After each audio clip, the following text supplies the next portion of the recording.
Hi, I'm Phil Cecil. I'm the Director of AV here at our church.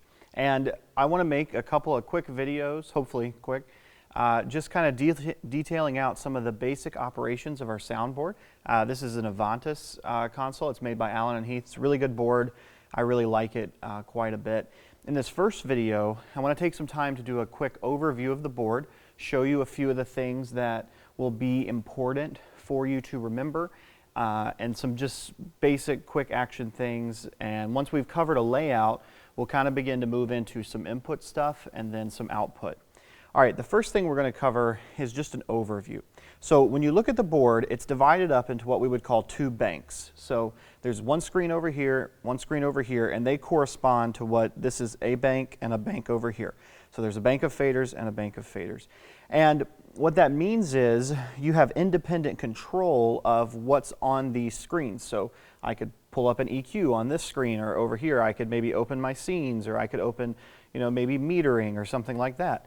And these two things can be controlled independently of one another. And there's also different layers on that bank. So what that means is, back in the day, you used to have analog consoles, and you'd see all the faders would be right there. Here in the digital world now, what we can do is just stack layers on top of each other. So we have access to a lot more channels, a lot more inputs and outputs, but we don't have to have this massive thing taking over. And so these are called layers. So this would be layer A, B, C, D, E, and F. Now, one really nice thing about the way Allen & Heath has set up their boards is what I'll call, it's called strip assign. And what that means is, in a lot of boards, what you'll see is, you'll see their banks, and then you'll see their layers, and then next to the layers, you may have something that says, it'd be over here like channel 1 through 12, and then 13 through 24, and so on and so forth. And everything's kind of pre-laid out, here's where that input channel is. Well, Allen & Heath, instead of giving you maybe one or two custom layers, basically the whole board is completely custom. So wherever you want it, it can be put there. So if you go to Setup, and then up to Control up at the top, and then Strip Assign, you'll see the different banks that I'm talking about. So Bank 1 over here, and then Bank 2 over here.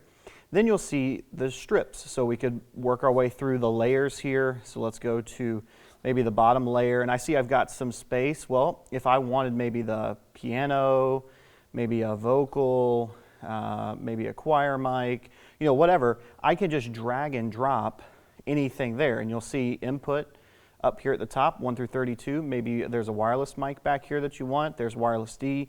Grab, bring it down, and now it's right there for you. And it's easy enough to get rid of them too. All you have to do is grab, swipe up, and just let it go, and it's gone.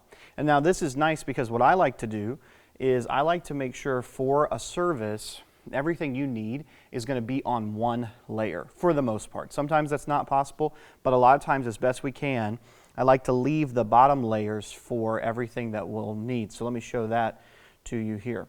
So if I go over now to this bottom layer, this is a scene for a Sunday night service. And what you'll see is here's some vocals, here's instruments, there's piano, the ProPresenter computer is here, and we'll lay that out ahead of time. That way, during a service, I'm not having to flip through or, oh, where'd that fader go? I can't remember quite where it was.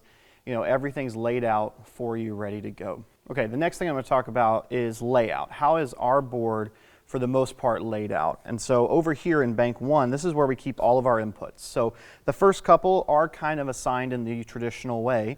Actually, the first two layers here are all local platform inputs. So any of the boxes on the stage that have a plug in them, they're going to be here. So there's 24 of those, and they're all labeled. So if you look in the boxes on the platform, you open it up, you see an XLR jack, it'll have a number 1 through 24.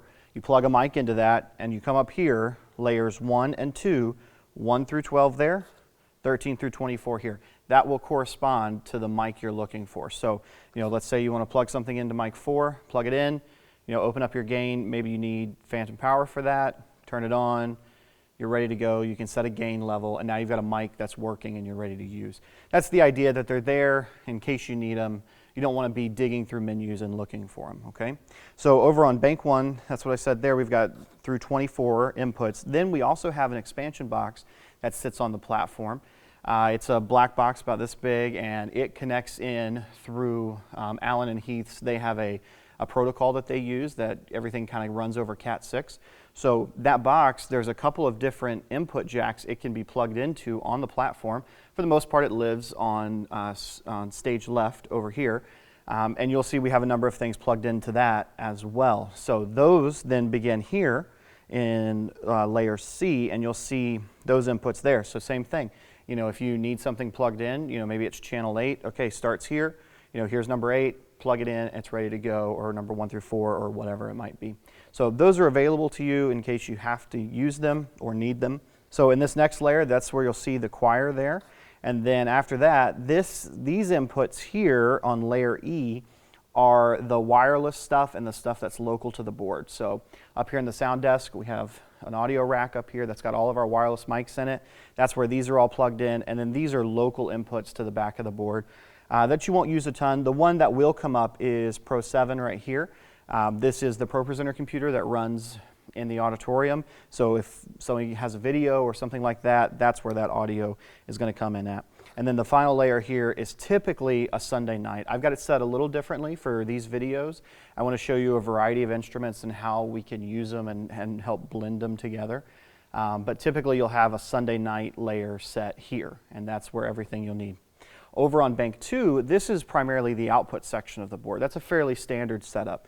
So up top, there's some DCAs there that are available. And then on layer B, we have all of our aux mixes. So these are all the monitors that sit on the platform. We've got some groups. We're not currently using those. I've experimented with a couple ways we might do that, but for right now, we're not using those. We have some stereo auxes, and those are important, and they'll come in later when we talk about the live stream. But there's 2 stereo auxes that are in use, Live M and Live S. Live M stands for music. Live S is speech. So we send all of our live stream stuff to here, and these get sent out actually on a layer to come here. So then there's some effects there that are in use, and then these are our matrix sends. These are kind of like the main send to where audio actually is physically routed. So we have a live stream, we have a recorder that sits up here. The PA in this room is not on the main bus over here. It actually gets routed to this matrix. So I have independent control of the PA, and we'll do another video on all of this so you can see it. And then the final layer is just some important mics that may come up. There's some wireless mics. We can throw some extra stuff here if we need it. And then the final thing over here is this section. You'll see it's kind of gray. I don't know how well you can see that on the video, but this is our master section. So no matter what layer I jump to over here, that section stays the same. So we have our pastor mic, a pulpit mic, and then the main volume. So those are always ready to go, easy access, and I can grab them, okay? There's a number of, you'll see a couple of different buttons around the console. These are user-defined buttons and parameters, and we'll talk about those as they come up for that option. I can show you where things are routed, but anything can be assigned to those. So under setup, and I believe it's control and soft keys, you'll see soft key 1 through 24, and if you click on it, so there's soft key 23, you'll see I have it set over here, virtual sound check inactive, and 24 would activate virtual sound check, just like that.